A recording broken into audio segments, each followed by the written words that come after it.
Time slows. Everything shifting from blur to focus. Swaying.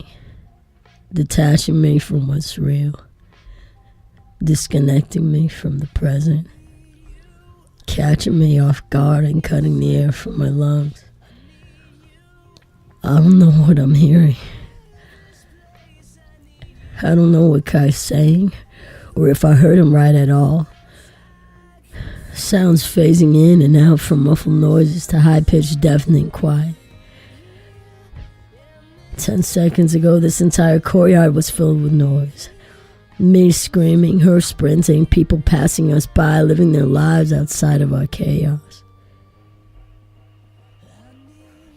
And then everything went quiet. Everything stopped because of him. Because of 2 words. A lie. His lie. His mistake. His misunderstanding. It has to be. I need it to be. I need him to stop staring at me with pity and shock painted all over his face. I need him to laugh or smile or tell me that he's playing some sick, twisted joke just to get back at me. I need him to break the silence so that I can breathe. I can't breathe.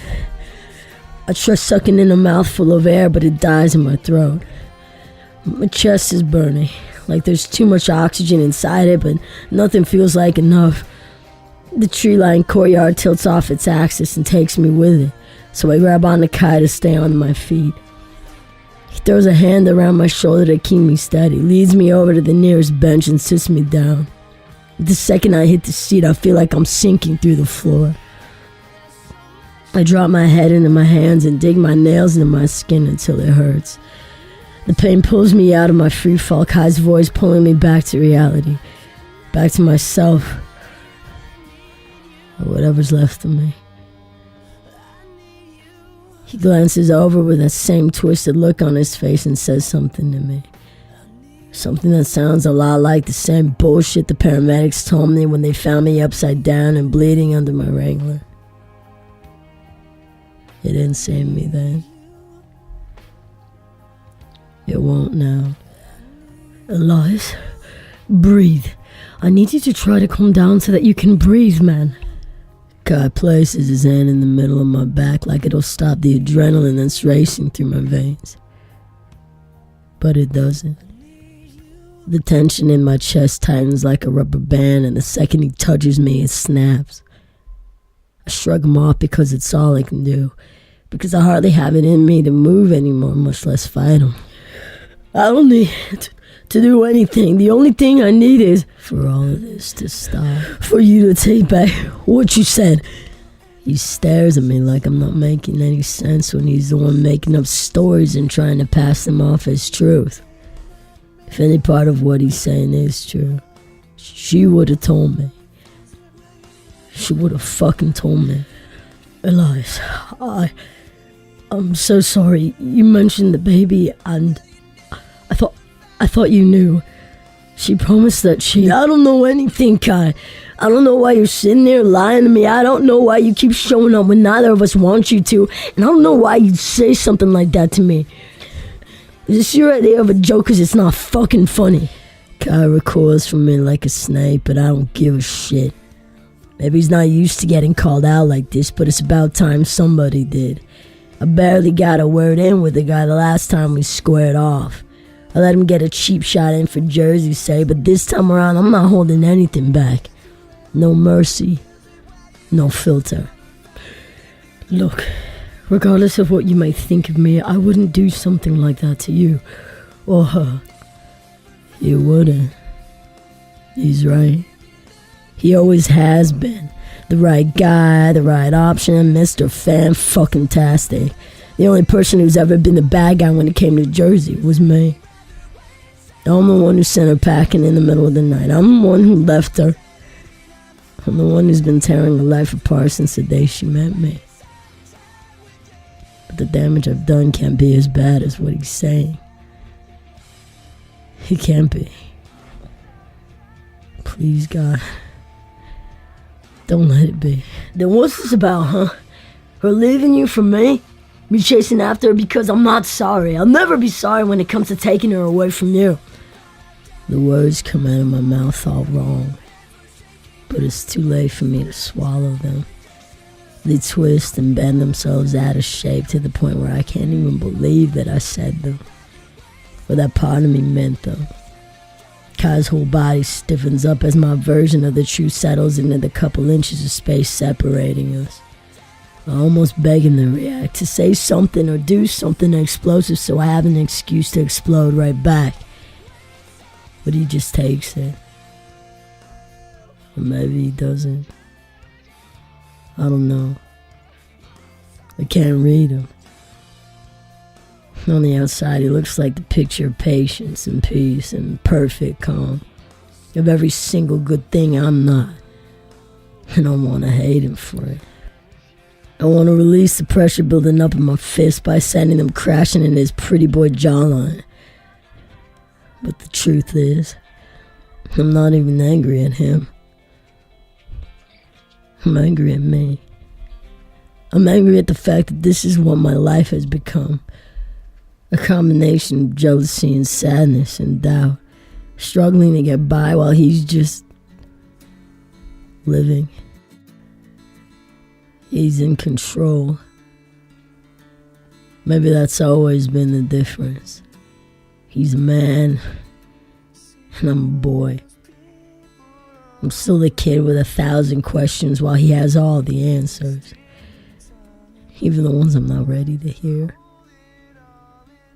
Kai runs his hands down the length of his face and lets out the kind of sigh that says so much more than I wanted to. She hasn't talked to you, has she? I don't know what it is about how he says it, but the unsteadiness in his voice makes my blood run cold. He's talking the same way the doctors did when they told me and my family that Lacey didn't make it. Some middle-aged redhead guy walked into my hospital room with a chart in his hands and kept tapping his nails against the clipboard. And I remember wondering why he was so quiet. Why he would stand there in a room full of people waiting on an answer and not saying anything to them at all. For a while, the only sound I was paying attention to was that tap, tap, tapping, even though my heart was hammering a hole through my chest. So when he finally stopped, and all his noise turned into silence, he just looked at me. Through me. The way Kai's looking at me now, and in those couple of quiet seconds, I knew. I knew they couldn't save her before he even said a word. And here I am again, hoping to save something that's already gone. There's nothing for me and her to talk about because my voice starts shaking along with my faith in me, in her, in everything. Because if there was, she would have... She had a son, Elias. You. Both of you would have had a son. My head fills with white noise. Just empty static. A mess of sound and chaos until Kai's words finally break through. Had. Would have had. A son. My son. My life. Our life. And suddenly I see everything. Everything we could have been. Everything he would have been. Everything he is. That he was. And everything he'll never be. His eyes, my eyes, hers. His nose, her nose, mine. His hands, his beautiful little hands that I never touched. I never saw. I never knew. never knew him.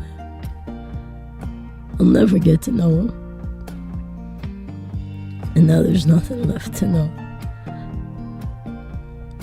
God doesn't have to tell me he's gone because I know he is.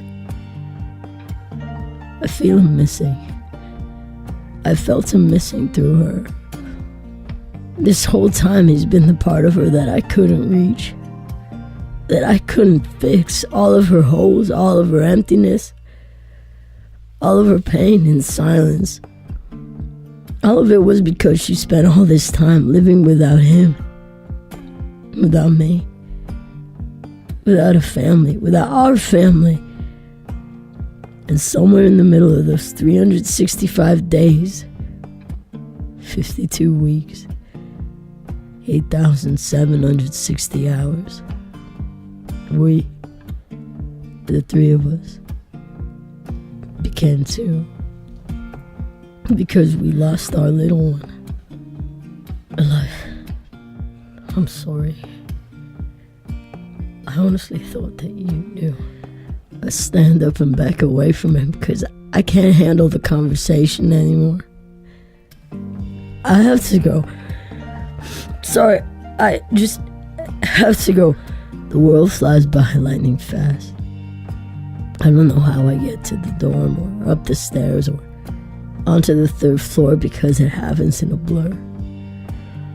A couple people pass me when I get to the hallway, but I barely recognize their faces. I feel them staring at me, but I don't care. They don't matter because they're not her. I stumble my way into the quad, still not sure of how my legs are still working when I can't even feel them. I can't feel anything, or maybe I'm feeling everything. I can't tell the difference right now. I push myself towards Jersey's door, but the closer I get, the tighter the vice grip around my chest feels. There's a loud click and rattle of the metal chain on the other side of her door, and suddenly I'm staring at Indigo. She looks frantic. Far from her usual too cool for school vibe. I don't even have to ask her whether or not she's seen Jersey. The look on her face says it all. Elias, I'm usually all for love and war, but I really don't think it's a good time for you to see her right now. I don't know when I turn into somebody who doesn't use words, but I don't have any left I can say to her.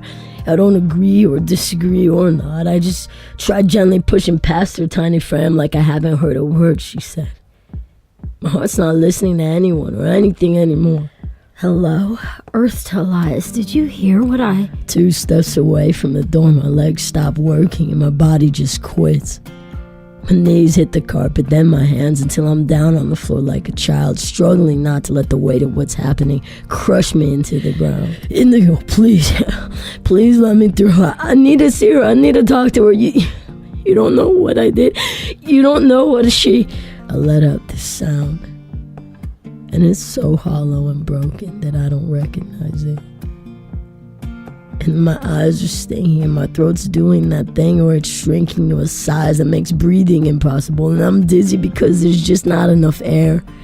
Not in my lungs, not in this quad, not anywhere.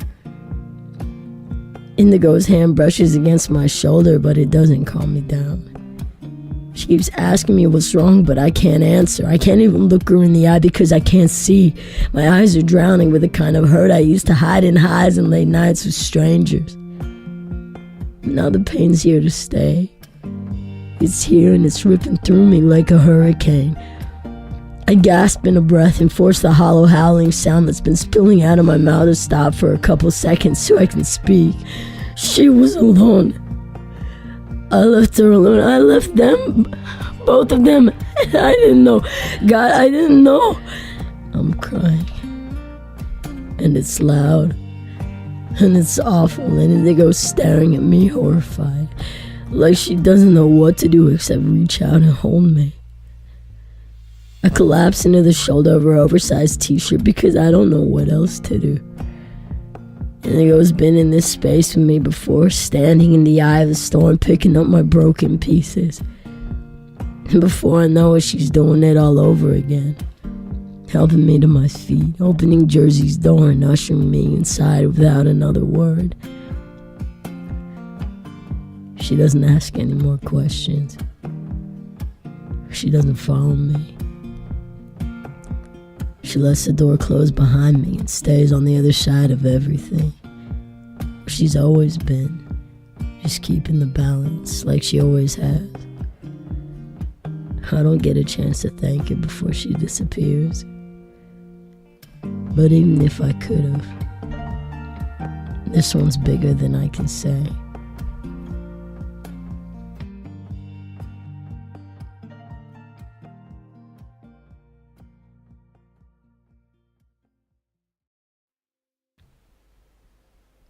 Jersey's sitting on her bed, crying.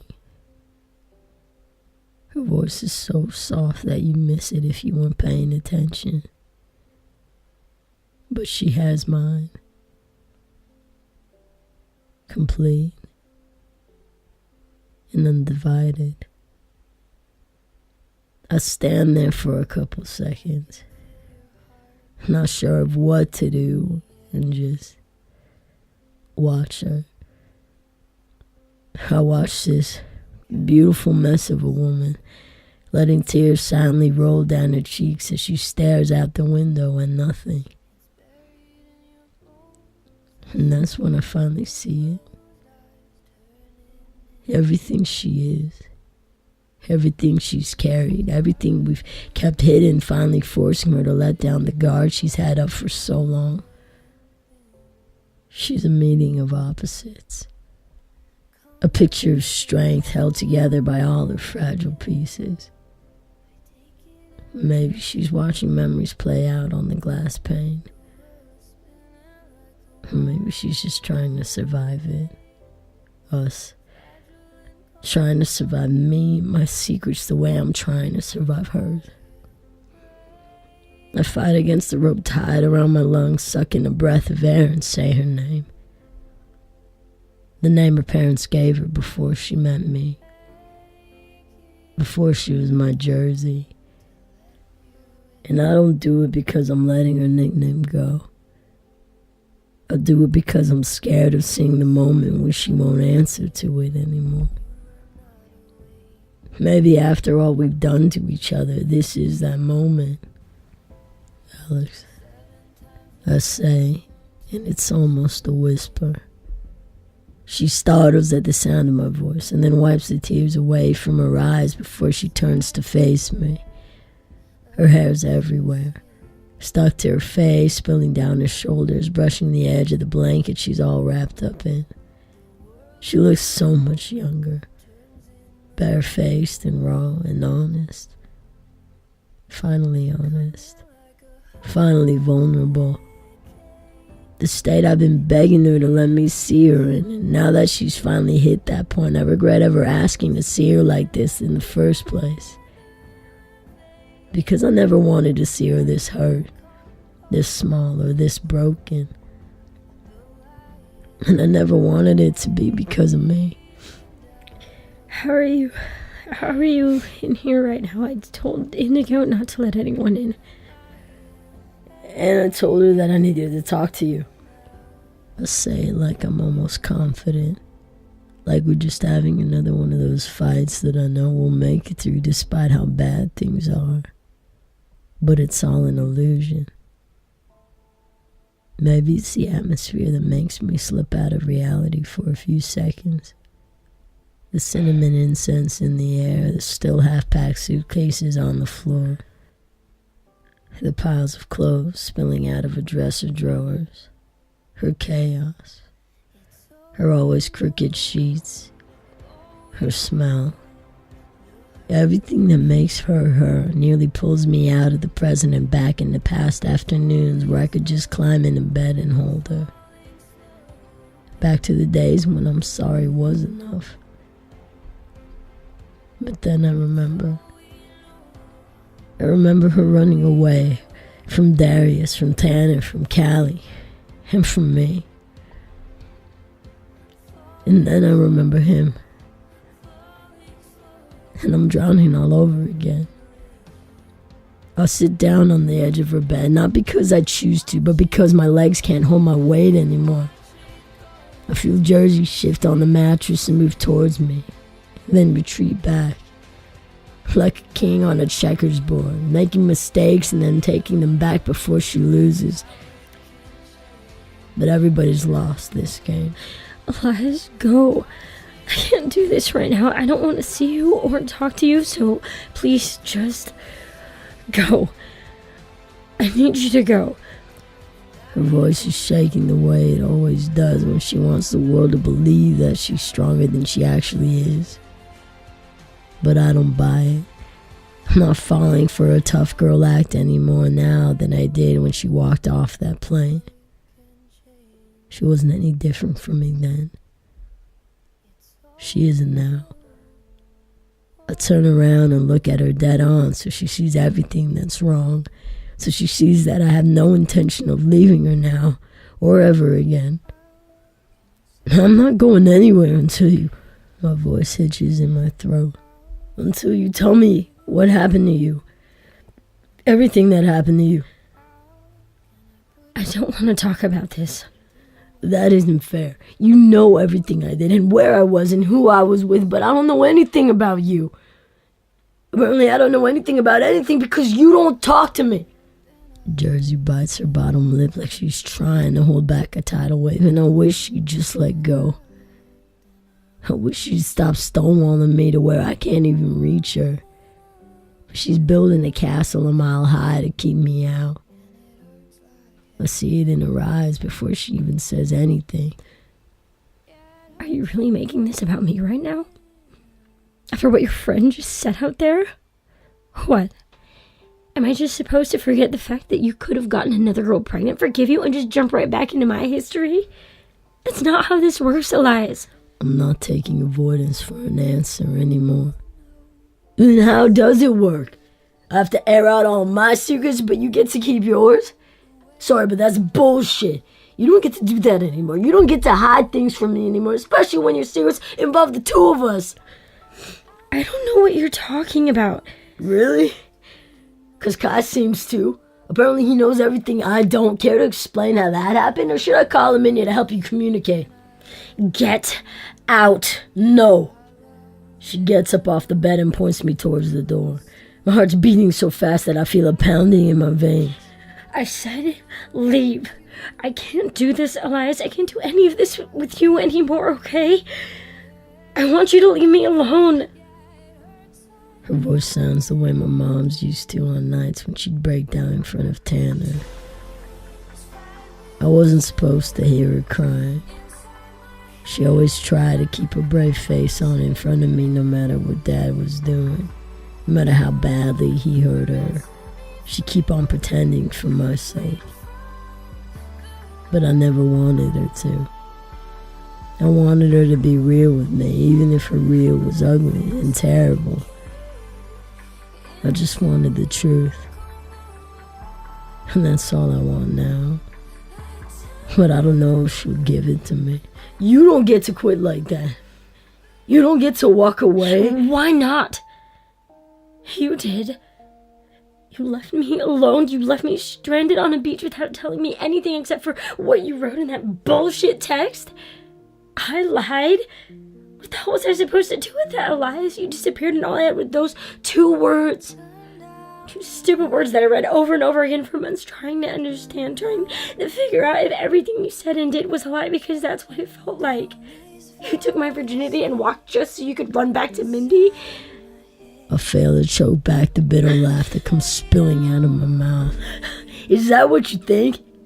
That I just up and took off so I could waste 9 months of my life trying to be a father to a kid that wasn't even mine?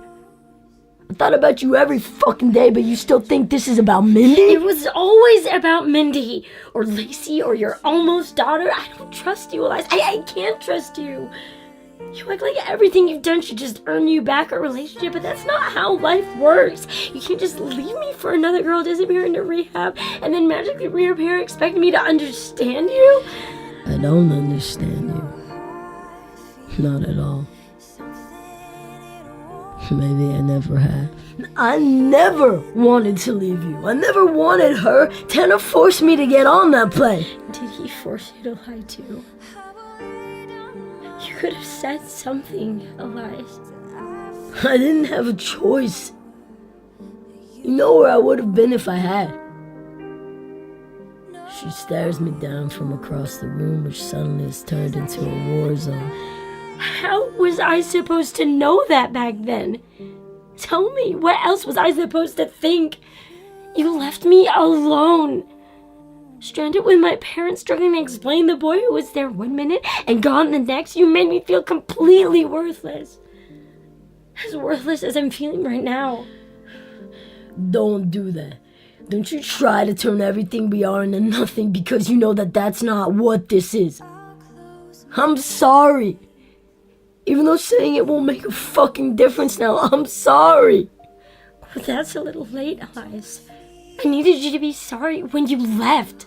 But I'm here now. I'm standing right here, Jersey. We should be way past last summer and all of this bullshit, but you won't let it go. That kid wasn't mine. Yes, she could have been, and yes, it was a mistake, but that situation doesn't have to change anything between us now. Jersey shakes her head in that way that she does when she only wants to hear what she wants to hear. It changes everything. Only if you wanted to. But be honest with yourself for once, please. You know exactly how I feel about you, and that kid doesn't make a difference in that. She frantically starts wiping tears away from her eyes. Even though she hates hearing the truth, at least it's getting under her skin. I don't know anything anymore, Elias. I just want you to go.